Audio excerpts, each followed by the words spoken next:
샬롬, 한 주 동안 주님의 은혜 가운데 평안하셨습니까? 예배의 자리로 나오신 여러분을 환영하며 사랑하고 축복합니다. 이 아침에 주신 하나님의 말씀은 마태복음 7장 1절로 12절까지의 말씀입니다.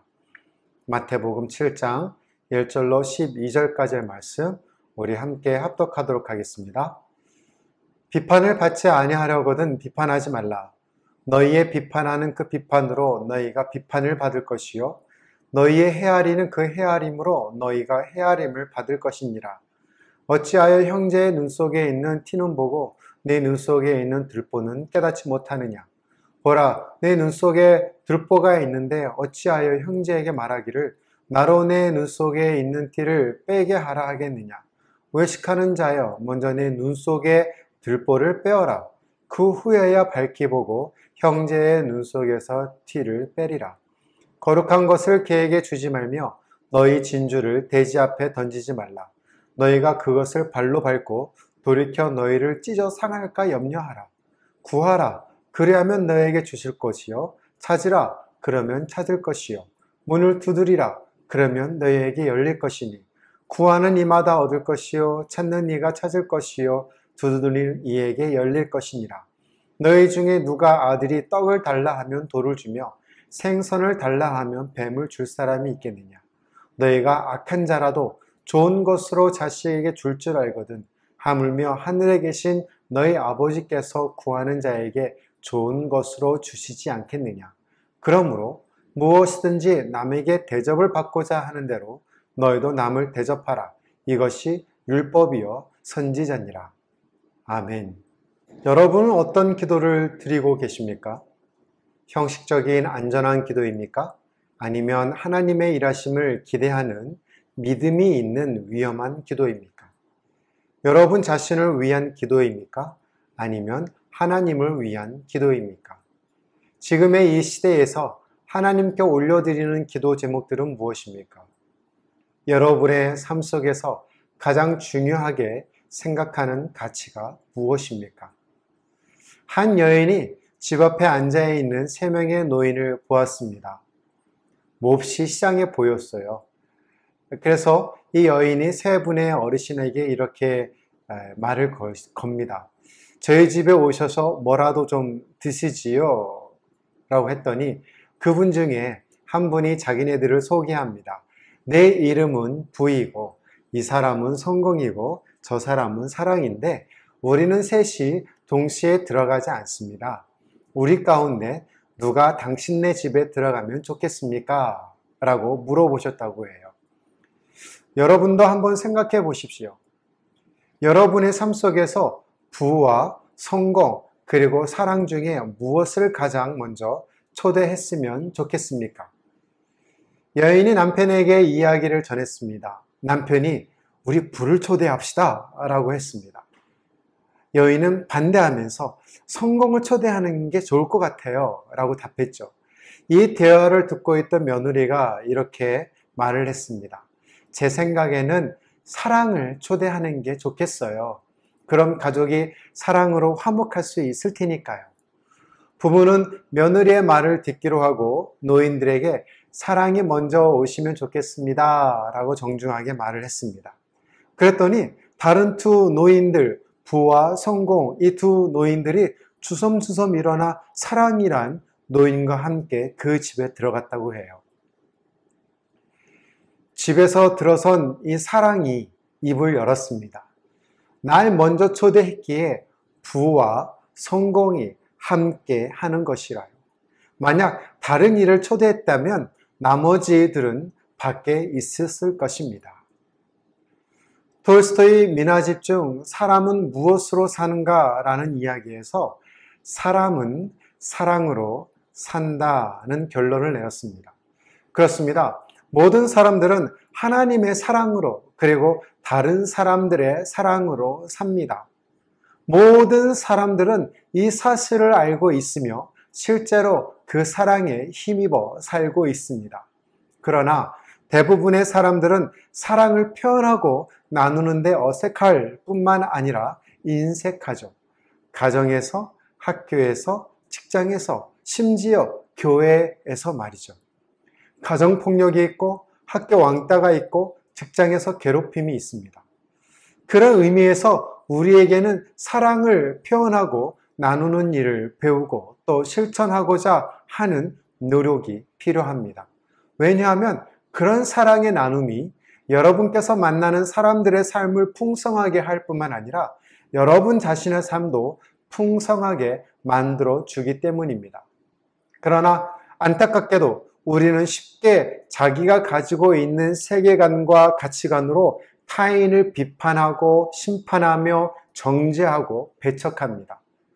그것은 자기만 우수하고 자기만 맞다고 생각하는 이기심, 교만심 때문이라고 생각해요. 오늘 본문에서는 예수님께서 표현하신 말씀 가운데 들보와 티끌이라는 단어가 나옵니다. 3절에서 5절까지의 말씀입니다. 어찌하여 형제의 눈 속에 있는 티는 보고 네 눈 속에 있는 들보는 깨닫지 못하느냐? 보라, 내 눈 속에 들보가 있는데 어찌하여 형제에게 말하기를 나로 내 눈 속에 있는 티를 빼게 하라 하겠느냐? 외식하는 자여, 먼저 내 눈 속에 들보를 빼어라. 그 후에야 밝히 보고 형제의 눈 속에서 티를 빼리라. NIV 영어 성경에서는 티끌을 speck of sawdust라고 했어요. 이 speck이라는 말은 알갱이, 작은 알갱이, dust와 같은 먼지. 그리고 sawdust는 톱밥을 얘기합니다.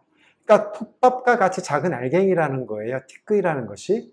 그리고 들보는 플랭크입니다. 여러분 운동할 때 집에서 운동할 때 플랭크라는 운동을 하잖아요. 그 플랭크가 널판지예요. 쫙 펴진 널판지. 그러니까 널판지처럼 이게 쭉 펴라는 얘기죠. 플랭크가.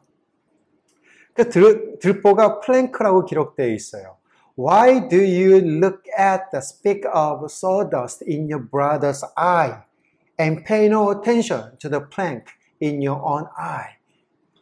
널판지와 같은 넓고 큰 것이 자기 눈 속에 있는데 그것을 깨닫지 못하고 오히려 눈에 보일 듯 말 듯한 톱밥과 같은 것이 있는 형제 자매에게 그것부터 빼라고 말하는 것이 생각하면 우습지 않습니까?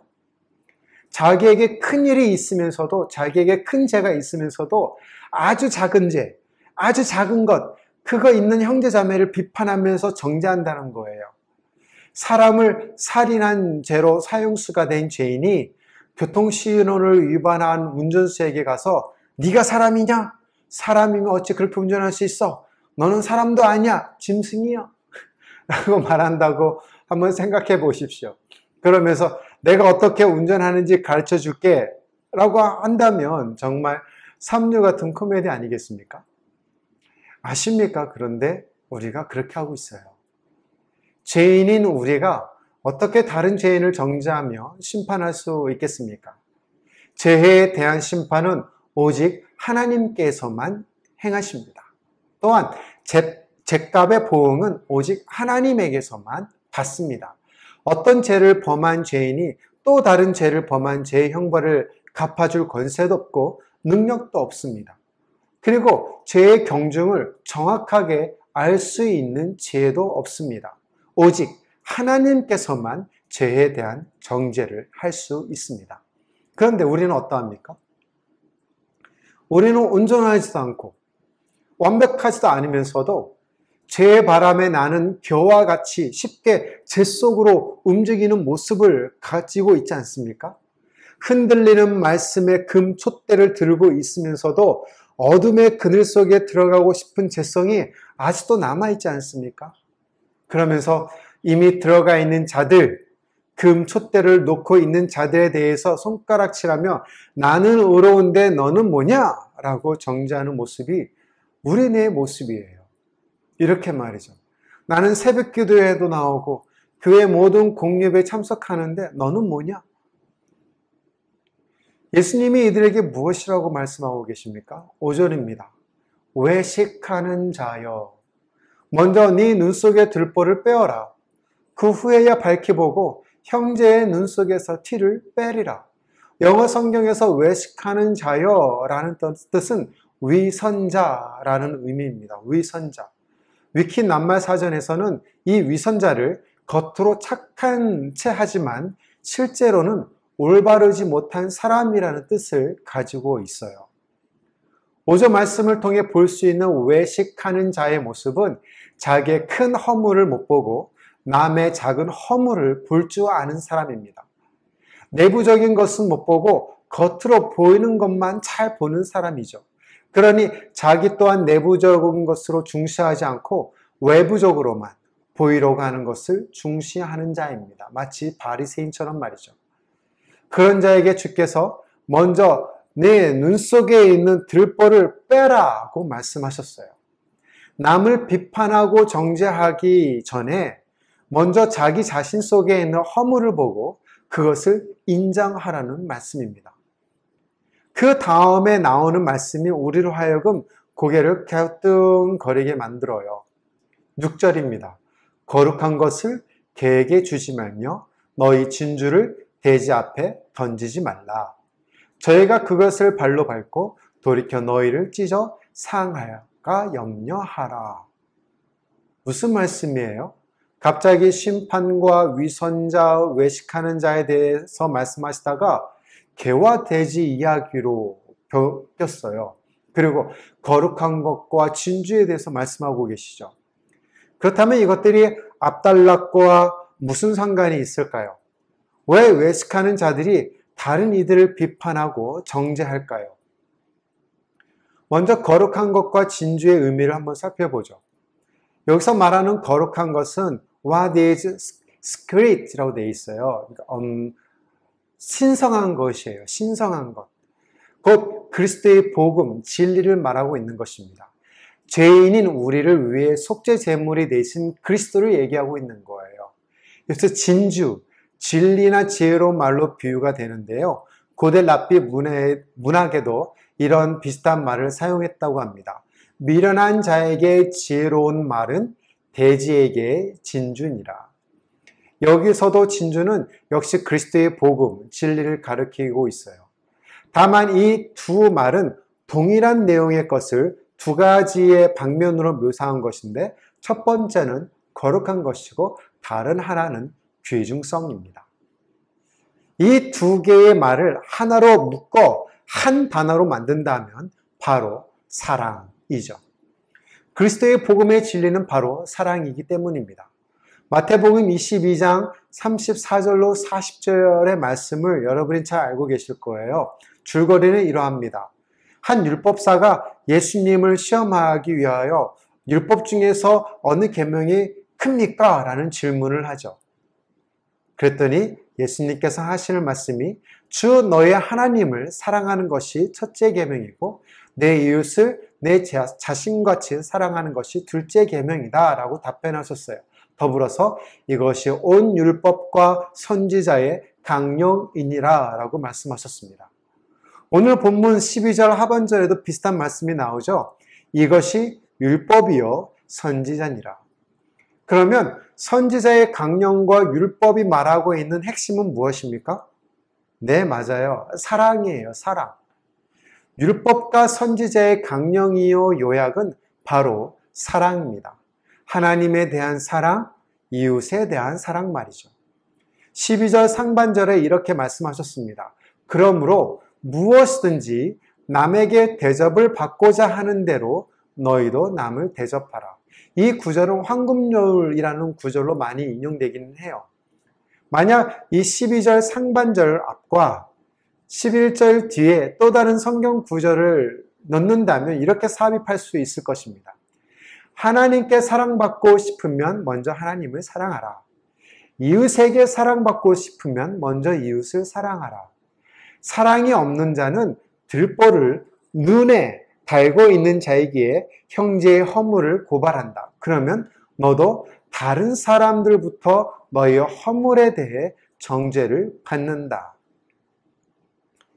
그런데 이런 사랑 없는 자가 누구라고요? 6절에 나온 바로 개와 돼지입니다. 이들은 배교자라고도 하고 거짓 교사라고도 하지만 본문 속에서 개와 돼지들을 찾아본다면 5절에 나온 위선자 또는 외식하는 자이고 3절로 4절에는 눈에 들보가 있는 자들입니다. 유대 문화 속에서 개와 돼지는 아주 하찮은 존재로 여겨질 때 많이 사용되어진 것이에요. 그러니 하찮은 존재에게 그리스도의 소중한 거룩함과 진리의 복음인 사랑을 주는 것은 소용이 없다는 거예요. 이들이 그 사랑을 몰라 서로 원수를 맺고 용서하지 않고 비판하며 정죄하게 된다는 말씀입니다. 누가복음 6장 35절에서 38절이에요. 오직 너희는 원수를 사랑하고 선대하며 아무것도 바라지 말고 꾸어주라. 그리하면 너희 상이 클 것이요. 또 지극히 높으신 이의 아들이 되리니 그는 은혜를 모르는 자와 악한 자에게도 인자하시니라. 너희 아버지의 자비로우심 같이 너희도 자비로운 자가 되라. 37절 비판하지 말라. 그리하면 너희가 비판을 받지 않을 것이요. 정죄하지 말라. 그리하면 너희가 정죄를 받지 않을 것이요. 용서하라. 그리하면 너희가 용서를 받을 것이요. 38절 주라. 그리하면 너희에게 줄 것이니 곧 후이되어 누르고 흔들어 넘치도록 하여 너희에게 안겨주리라. 너희가 헤아리는 그 헤아림으로 너희도 헤아림을 도로 받을 것이니라. 아멘. 이 구절에서 4개의 주 명령 동사를 찾아볼 수 있습니다. 무엇일까요? 찾아보셨습니까? 35절에 사랑하라, 선한 일을 하라, 빌려줘라. 그리고 36절에 자비로운 자가 되라. Love your enemies, do good to them, lend to them without expecting to get anything back. 그리고 36절 Be merciful, just as your Father is merciful. 예수 그리스도의 사역의 핵심을 나타내는 말들입니다. 관념적이고 추상적인 사랑과의 행위에서 벗어나서 매우 구체적이고 실천적인 행동을 요구하고 있는 말씀들이에요. 즉, 자신이 불이익이나 고난과 어려움을 타인의 유익을 위하여 감당해내는 것을 의미합니다. 마치 예수님께서 희생하셨던 것처럼 말이죠. 마치 예수님께서 행하셨던 것처럼 말이죠. 이것이 바로 그리스도께서 우리에게 보이신 사랑입니다. 예수님께서 우리에게 요구하는 것입니다. 그러니 하나님처럼 우리도 자비해야 된다는 것이죠. 그러므로 하늘에 계신 너희 아버지의 온전하심 같이 너희도 온전하라. Be perfect, therefore as your heavenly Father is perfect. 내가 거룩하니 너희도 거룩할지어다 라고 말씀하신 거예요. 그러기 위해서 비판하지 말고 정죄하지 말고 용서해야 하고 줘야 한다는 말씀입니다. 두 차례의 부정명령인 말라, do not과 적극적인 명령, do가 두 회 각각씩 나옵니다. 비판하지 말라, do not judge. 윤리적 비판이 아니에요. 종교적으로 사람을 판단하고 잘못을 찾아내서 정죄한다는 의미입니다. 또 정죄하지 말라, do not condemn. 그래서 condemn은 유죄로 인정하는 법적 용어예요. 너 유죄라고 하는 것이 condemn입니다. condemn. 그러니까 어떤 사람에 대하여 심판을 내리는 것을 말하는 겁니다. forgive, 용서하라. 용서함으로 모든 사람으로 더불어 화목할 수 있으며 화목하라는 로마서의 가르침이죠. 또 주라. 이웃의 궁궁을 구제하기 위하여 공급할 수 있는 모든 선물을 주라는 거예요. 받을 것을 기대하지 말고요. 자, 여기서 보십시오. 비판하지 말라, do not judge. 정죄하지 말라, do not condemn. 그리고 적극적으로 행하라고 명령형. forgive, 용서하라. 그 다음 give. 용서하고 주는 행위는 사랑의 구체적인 행위입니다. 어떻게 할 수 있을까요? 요한복음 3장 16절. 현대인의 성경을 한번 읽어보겠습니다. 하나님이 세상을 무척 사랑하셔서 하나밖에 없는 외아들마저 보내주셨으니 누구든지 그를 믿기만 하면 멸망치 않고 영원한 생명을 얻는다. 예, 그렇습니다. 하나님께서 저와 여러분에게 독생자 예수 그리스도를 주셨어요. 그 아들을 믿는 어느 누구든지 용서함을 받아 영생을 누릴 수 있도록 하셨어요. 무엇으로요? 하나님이 세상을 이처럼 사랑하사. 예, 사랑으로 말이죠. 하나님이 세상을 무척 사랑하셨어요. 그 사랑으로 용서하셨고 그 사랑으로 예수 그리스도를 우리에게 보내주셨어요. 그러면 하나님께서 후히 되어 누르고 흔들어 넘치도록 안겨주시고 여러분이 헤아리는 그 헤아림으로 여러분도의 헤아림을 도로 받을 것입니다. 그 기준이 무엇일까요? 여러분이 다른 사람에게 어떻게 해주는가에 따라 그대로 받을 것이라는 의미입니다. 만약 여러분이 이웃을 비판하면 여러분도 그만큼 비판을 받을 것이고, 만약 여러분이 이웃을 정죄하면 여러분도 그만큼 정죄를 받을 것입니다. 또한 만약 여러분이 용서하면 여러분도 이웃에게 용서를 받을 것이고, 그리고 만약 여러분이 이웃에게 무조건적으로 주면 여러분도 무조건적으로 받는다는 말씀입니다. 그래서 예수님은 우리에게 기도하라고 하셨어요. 7절로 11절까지의 말씀, 구하라 그리하면 너에게 주실 것이요, 찾으라 그러면 찾을 것이요, 문을 두드리라 그러면 너에게 열릴 것이니, 구하는 이마다 얻을 것이요, 찾는 이가 찾을 것이요, 두드리는 이에게 열릴 것이니라. 너희 중에 누가 아들이 떡을 달라 하면 돌을 주며 생선을 달라 하면 뱀을 줄 사람이 있겠느냐. 너희가 악한 자라도 좋은 것으로 자식에게 줄 줄 알거든 하물며 하늘에 계신 너희 아버지께서 구하는 자에게 좋은 것으로 주지 않겠느냐. 이 구절은 기도의 응답에 대한 설교 본문으로 많이 인용되어지고 있습니다.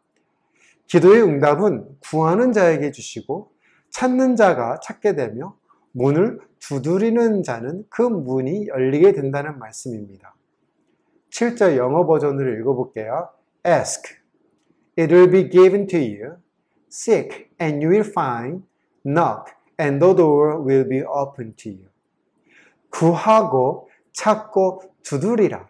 이 삼중적 표현은 하나님이 응답하지 않으시기 때문에 여러 번 다양한 방법으로 기도해야 한다는 의미가 아니에요. 오해 없으시길 바랍니다. 하나님은 반드시 응답하시는 분이기 때문에 믿음으로 구해야 한다는 말씀입니다. 다시 말하면 믿음으로 기도하면 다 응답을 받는다는 것을 강조하기 위함이에요. 더군다나 좋은 것으로 자식에게 줄 줄 아는 것이 아비의 마음인데, 하물며 우리의 아버지이신 하나님께서 더 좋은 것으로 기도하는 자에게 주시지 않겠습니까? 그렇다면 무엇을 기도하라는 것일까요? 누구에게 구하라는 것일까요? 본문의 문맥을 통해서 여러분이 잘 알고 계십니다. 무엇이죠? 예, 사랑입니다. 사랑을 위해 구하고 사랑을 위해 찾고 그리고 사랑을 위해 문을 두드려야 합니다. 여러분은 하나님에 대한 사랑과 이웃에 대한 사랑을 놓고 기도해야 한다는 말씀이에요. 누구에게요? 천부이신 아버지께 말이죠. 다시 한번 12절입니다. 그러므로 모든 일에 내가 대접받고 싶은 대로 남을 대접하여라. 이것이 바로 율법과 예언서에서 말하는 것이다. 아멘. 그러므로 여러분이 예수님을 사랑하면 예수님도 여러분을 사랑하고 자기를 보내신 아버지께 여러분을 자랑하실 것입니다. 반대로 여러분이 예수님을 사람 앞에서 부인하면 예수님 또한 여러분을 하나님 앞에서 부인하실 것입니다.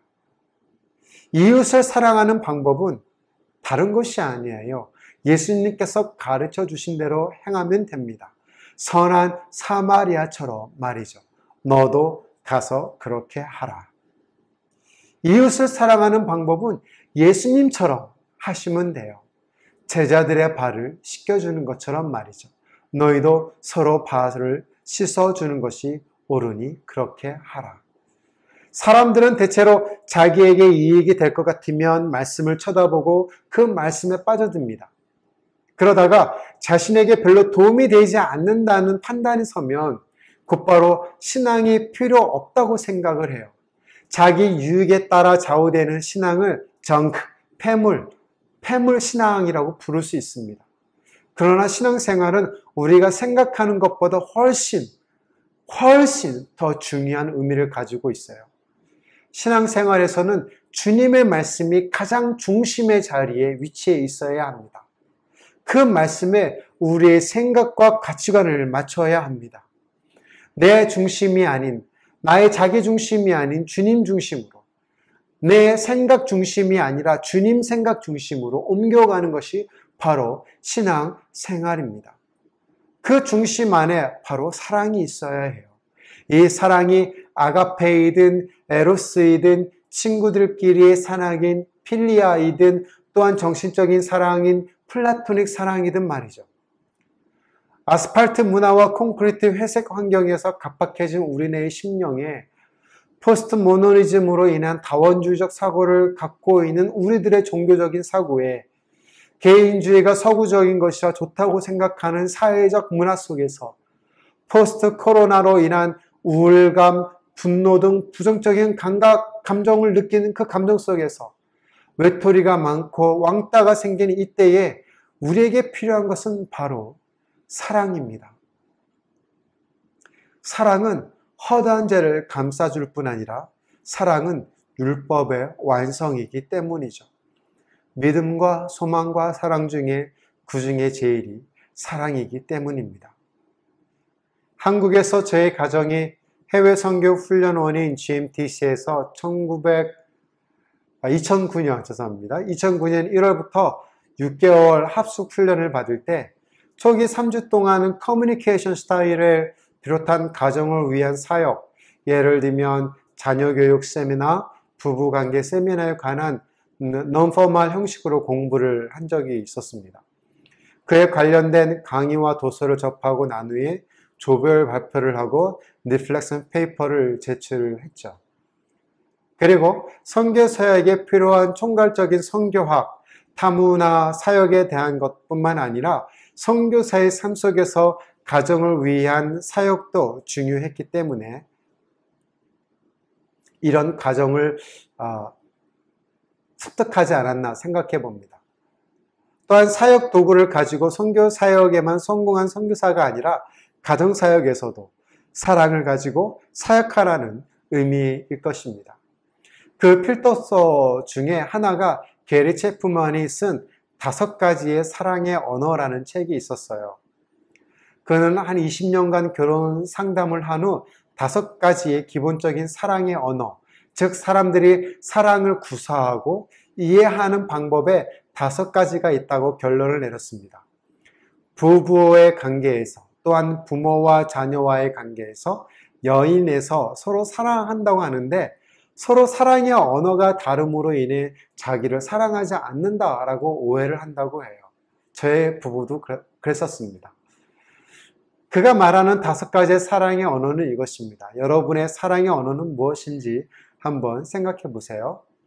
제일 사랑의 언어는 인정하는 말입니다. 인정하는 말. 사람은 한 번 칭찬을 받으면 2달간은 잘 지낼 수 있다고 해요. 이 말대로라면 1년에 6번 칭찬을 받으면 1년 동안 사랑의 그릇은 일정한 수준을 유지하면서 지낼 수 있겠죠. 고래를 춤추게 하는 방법 알고 계시죠? 바로 칭찬입니다. 사랑을 표현하는 중요한 방법은 칭찬과 격려하는 말을 하는 것이에요. 남편 되신 분들은 아내에게 자녀 돌봄에 대해서 인정하고 격려해 보십시오. 어머니가 되신 분들은 자녀들에게 일반적인 것을 구체적인 내용으로 칭찬해 보십시오. 자녀들은 부모님께 사회생활로 수고하는 것들에 대해서 격려해 보십시오. 그러면 그 가정은 반드시 행복하게 됩니다. 왜냐하면 칭찬하는 말이나 감사의 표현은 사랑을 잘 전달하는 힘이기 때문이죠.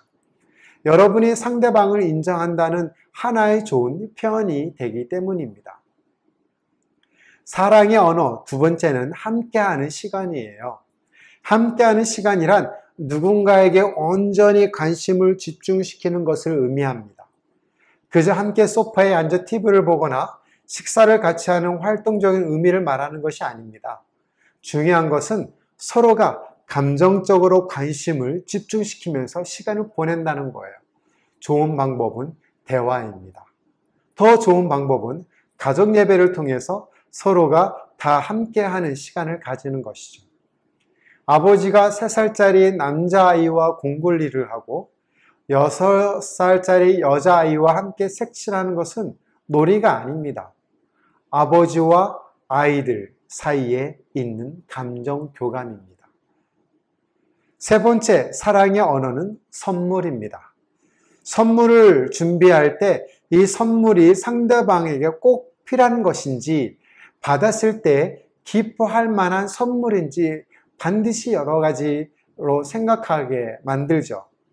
여기서 중요한 것은 선물 자체가 아니라 내가 선물을 받을 사람을 생각하고 있다는 겁니다. 마음속에 생각만 품지 말고 그 생각을 선물로 줌으로써 사랑을 표현해 보십시오.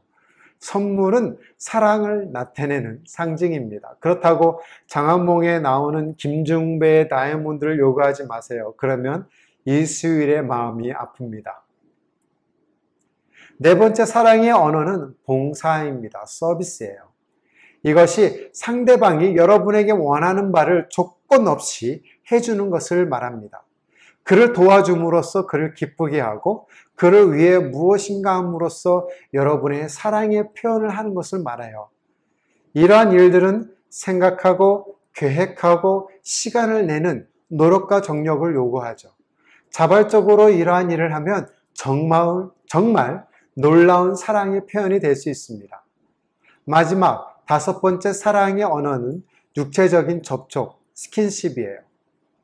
아동 발달 과정을 연구한 많은 보고서에 따르면 육체적인 접촉을 전혀 갖지 않고 지내는 아이들보다는 안아주고 키스를 해준 아이들이 훨씬 건강하게 자라난다고 합니다.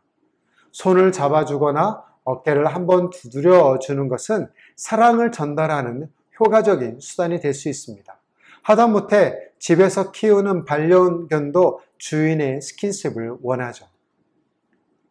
서두에 질문을 드렸던 것을 다시 질문을 드리려고 해요.